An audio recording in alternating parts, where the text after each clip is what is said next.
Tough loss last night for the Chicago Bulls, and it's early in the season, but it exposed a problem with Billy Donovan and the way he does his rotations that I've had for a few years now. So last night there was a point in the game, the Chicago Bulls, I believe they were up two. They were kind of trading baskets back and forth with the Nets. It seemed like the Bulls were starting to get the best of them. And then there was this weird 2 to 3 minute stretch where not only was Zach Lavine out of the game, but Coby White was out of the game, Nikola Vucevic was out of the game. It was a lineup where you were looking around and you were like, Io's shot's not falling. It wasn't Giddey's night offensively. Who's providing the scoring for this offense? And this has been a rotational problem that I've had with Billy Donovan basically this whole time here. The whole time that DeMar and Zach were here, I was saying there should never be a single minute of the game where Zach Lavine and DeMar DeRozan, where one of them are not on the court. You don't need them on the court all the time, obviously, but you can stagger their minutes so that while Zach is resting, DeMar's allowed to cook a little bit more. And then while DeMar is resting, Zach Lavine's the focal point of the offense. You can stagger their minutes to do that. And then last year when Zach Lavine went down, Coby White should have taken that spot. There never should have been a minute of basketball where one of DeMar DeRozan or Coby White wasn't on the court. This season, it's Zach and Coby. There should not be a single minute of the game where one of Zach Lavine or Coby White is not on the court.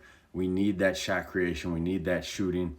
We don't have any perimeter creation, really. Josh Giddey he's not a shot creator on the perimeter. He's really good at getting to the paint. I need to see him start to look to splash that thing out to three when he gets to the paint. He's going up with a lot of contested layups early in the year. He's getting blocked a lot of times early in the year or taking wild layup attempts that aren't going in. So I need to look for him to look to spray that thing out sometimes when he gets into the paint because he has shooters open, but he kind of has tunnel vision when he gets down there. But all the shot creation from the Chicago Bulls comes from Coby White and comes from Zach Lavine. So you got to stagger their minutes. There can't be any minutes where one of them isn't out there to handle the primary shot creation role.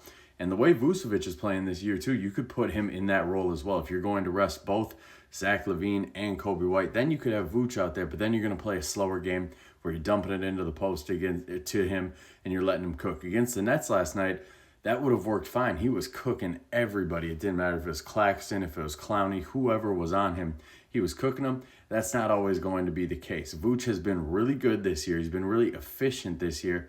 And part of me thinks that's because he's not being asked to isolate quite as much. A lot of his shots, they're wide open this year. So this season, that's something rotationally we got to look for going forward. Billy, he's a big fan of this 10-man rotation early in the year.